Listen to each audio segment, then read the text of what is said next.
பிடிச்சிருக்கு. நம்பிக்கையாக இருக்கணுன்ற அந்த இது இருந்துருச்சு. பொறுமையாக இருக்கலாம் அந்த மாதிரி இது மட்டும் இது பண்ணியிருந்தாங்க.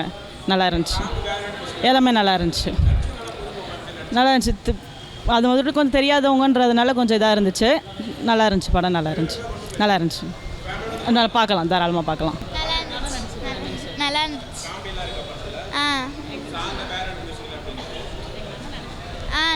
படம் ரொம்ப நல்லா இருந்தது. அதில் ஒரு மீனிங் சொன்னாங்க இல்லைங்களா, மன்னிக்கிறதுனால என்ன இது இருக்குது, அது எனக்கு ரொம்ப பிடிச்சிருந்தது. பட் எல்லா ஆக்டருமே நல்லா பண்ணியிருக்காங்க. மெசேஜ் அதுதான், மன்னிக்கிறது தான் ஒரு குணம் இருந்தால் பழி வாங்குகிற குணம் இருக்கக்கூடாது. அந்த ஒரு மெசேஜ் நல்லா இருந்தது. ரொம்ப நல்லா ரொம்ப நல்லா நடிச்சிருக்காங்க. ஒரு இந்த இதுக்கு பார்க்குறதுக்கு ஒரு இன்ட்ரெஸ்டான இது படம். ஃபைட் இல்லாமல், ஒரு சாங்ஸ் இல்லாமல் ஒரு நல்லா இருந்தது. இந்த மூவி ரொம்ப குடும்பத்தோடு வந்து பார்க்கலாம். எல்லாருக்குமே ஒரு இதுதான் லெசன். நல்லாயிருக்கும். படம் நல்லா இருந்தது. எல்லாத்துக்கும் ஒரே ஒரு கருத்து தான், எதுவாக இருந்தாலும் விட்டு கொடுத்துருந்தா எல்லாமே இவ்வளோ தூரம் கதை வளர்ந்துருக்காது. நல்லா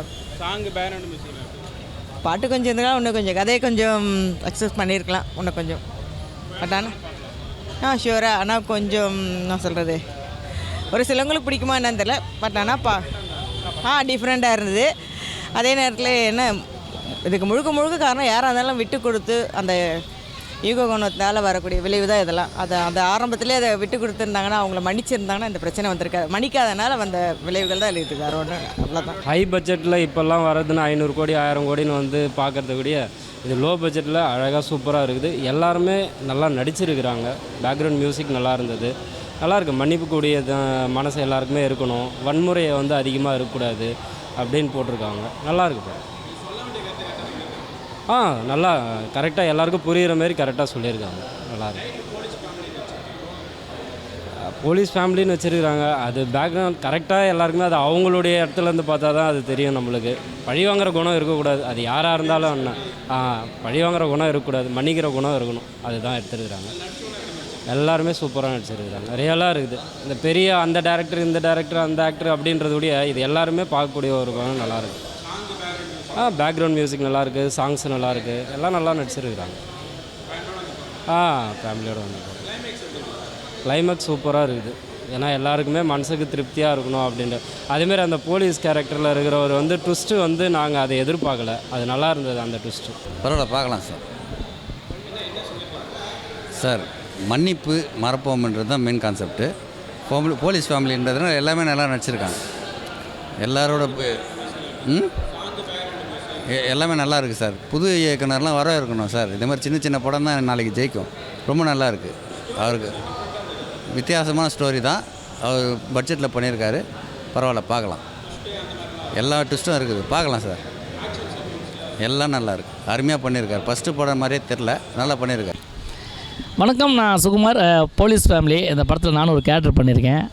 பாலு சார் இயக்கத்தில் வந்து ராஜா மலைச்சாமி அவர்கள் வந்து தயாரிச்சிருக்காங்க. இது வந்து கண்டென்ட் உள்ள ஒரு படங்கள் எப்போவுமே வந்து நிச்சயமாக வந்து மக்கள் மத்தியில் பெரிய வரவேற்பு பெறும். அப்படி ஒரு நல்ல படம். இப்போ ஆடியன்ஸோடு உட்காந்து படம் பார்த்துட்டு வெளியில் வராங்க. நிறைய பேர் வந்து படம் நல்லாயிருக்குன்னு சொல்லியிருக்காங்க. ஒருத்தர் கூட போர் அடிக்கல அப்படின்னு சொல்லியிருக்காங்க. நிச்சயமாக நான் ஒரே ஒரு விஷயம் மட்டும் சொல்கிறேன். உங்களுடைய நேரமும் உங்களுடைய காசு வீணாகாது. இது சின்ன படமாக இருந்தாலும் ஒரு பெரிய கண்டென்ட்டு. அதை மன்னிக்கிறவன் மனுஷன், மன்னிக்க தெரிஞ்ச பெரிய மனுஷன் விரும்மாண்டியில் கமல் சார் பெரிய வசனம் வச்சுருப்பார்.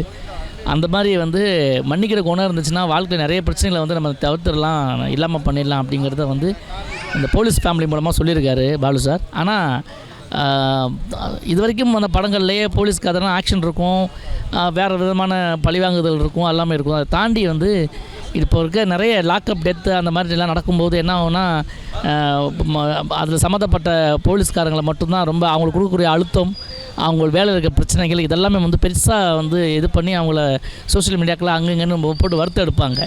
ஆனால் அவங்களுக்கு இன்னொரு பக்கம் ஒன்று இருக்குது. இந்த மாதிரி வந்து இருக்கக்கூடிய கான்செப்ட், இந்த போலீஸ் டிபார்ட்மெண்ட்டில் அவங்களுக்கு வேறு ஒரு மன அழுத்தம் இருக்குது. அவங்களுக்கு என்ன பிரச்சனைகள் இருக்குது, அவங்க குடும்ப சூழ்நிலை எப்படி இருக்குங்கிறத ரொம்ப அழகாக தெளிவாக ரொம்ப பிரமாதமாக பண்ணியிருக்காரு.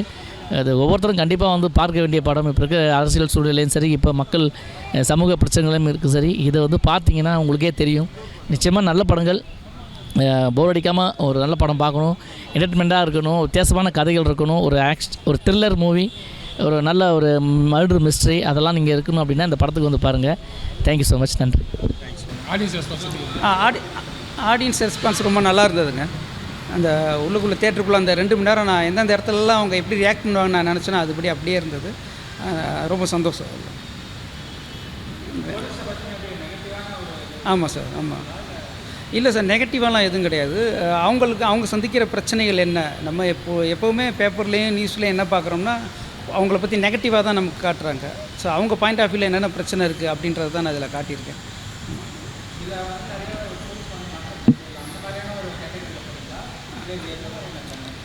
நான் இது இந்த கதை எழுதுறதுக்கு முக்கிய காரணம் ஒரு லாக்அப் டெத் நடந்த உண்மை சம்பவம் தான். அதுலேயே அது உண்மையான்றது நமக்கு தெரியாது இல்லையா, உண்மை இல்லாத பட்சத்தில் அது என்னவாக இருக்கும் அப்படின்றப்ப தான் இப்படி ஒரு கதை கிடச்சிது. போலீஸ் செய்யாத ஒரு தவறு செஞ்ச மாதிரி கட்டமைக்கப்படுது. அதுலேருந்து எப்படி வெளில வர்றாங்க, இத்தனைக்கும் அந்த போலீஸில் எல்லோரும் ஒரு அப்பாவித்தனமான போலீஸ் தான், யாருமே ஒரு தப்பான ஆட்கள் கிடையாது.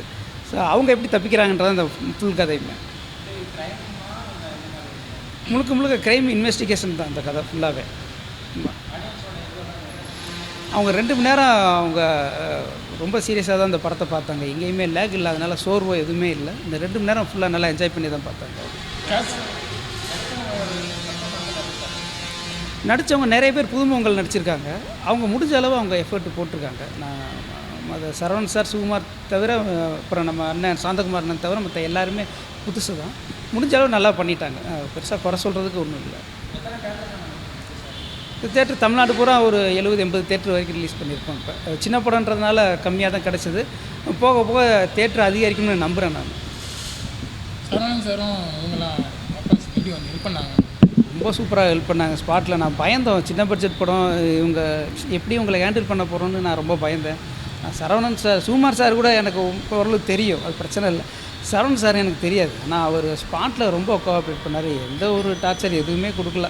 நாங்கள் கொடுத்ததை அவர் சாப்பிட்டார். நாங்கள் எங்கே உட்காருமோ அங்கே தான் உட்காருவார். அதனால் நான் ரொம்ப நிகழ்ச்சியாக தான் இருந்தேன். எந்தளவுக்கு இருப்பாரா அப்படின்றத எனக்கு அப்போ தான் தெரிஞ்சது. ப்ரொமோஷனுக்கு எதாவது ஹெல்ப் பண்ணாங்களா? ப்ரொமோஷனுக்கு அவரால் வர முடியல. நாங்கள் இருந்தாலும் இப்போ ரிலீஸ் ஆகிடுக்கு, திரும்ப இப்போ வரேன்னு அவர் சொல்லியிருக்காரு. நம்ம நாளைக்கு கூட ஏதாவது தேட்டர் விசிட் கூட வர வாய்ப்பு இருக்குது. இந்த போலீஸ் ஃபேமிலி படம் நிச்சயமாக ரசிகர்களுக்கு ஒரு நல்ல படைப்பாக இருக்கும். என்னோடய சகோதரர் இயக்குனர் பாலு எனக்கு ஒரு நல்ல வாய்ப்பை கொடுத்துருக்காரு இந்த படத்தில். நான் எம்எல்ஏ கேரக்டர் பண்ணது நான் தான். ஒருத்தர் படம் பார்த்துட்டு கடைசியாக கேட்குறாரு, நீங்கள் என்னங்க படத்தில் இல்லையன்ட்டுன்னு. ஸோ அதுக்கு தான் தேங்க்ஸ் சொல்லணும். ஸோ ரொம்ப நன்றி. நீ உங்கள் சப்போர்ட்லாம் வேணும் எங்களுக்கு. நிச்சயமாக இந்த படத்தை நீங்களும் பார்ப்பீங்க. உங்கள் எல்லாருக்குமே என்னோடய நன்றி, வாழ்த்துக்கள். நன்றி.